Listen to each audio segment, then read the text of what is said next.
Hi guys, Lynn Cromer here. I've noticed recently at some of our events that when I make a comment to people, that the first thing I do to process a picture is I set the white point and the black point. Every time I say that, they kind of look at me like I lost my mind, and it's very difficult to explain verbally. So I thought what I'd do is I would do a short video and show you how to do it. The reason we do that is, one, to get as much dynamic range back into the image, move the darks to the dark and the lights to the lights. And second, at least in Photoshop, it will get rid of some of the color cast that's in a picture. I have selected to do this a picture that I took recently in Ketchikan, Alaska, of a beaver seaplane taking off. It's not the sharpest picture I ever took. I think I shot it at a 60th of a second, but it's a great example of how this works. And I noticed it when I was processing it, and I thought, well, I'll use this as my example. Okay, we're in Lightroom right now. What I've done is I've taken the original and I've made a virtual copy of it. So we've always got the original over there.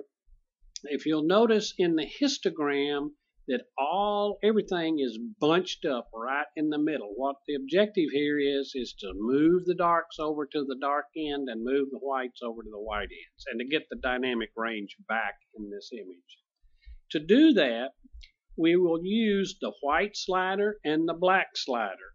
You can also use the exposure slider, but I'm not real partial to it. In lieu of the white, you can use the exposure, but to me it doesn't work as well. So what we do is we'll push the Alt key, and the Alt key will bring up in some places it would be the blinkies, but it's really not. And then you click on the white and it turns the screen pitch black, and we move to the right or towards the lighter direction until we see, I like to see the first of the color come in. That has set that white point further over to the white direction. We've also got our warning triangle lit up now.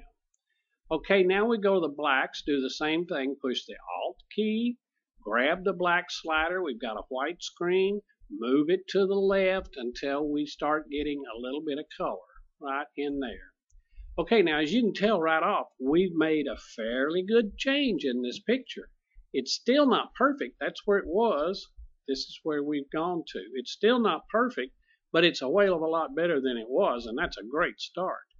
Okay, now I want to show you a similar process in Photoshop and let you see how that one works. So what we do is I've made a separate virtual copy that's of the original, and I'm going to select it, hit Control E, and that will move us to Photoshop.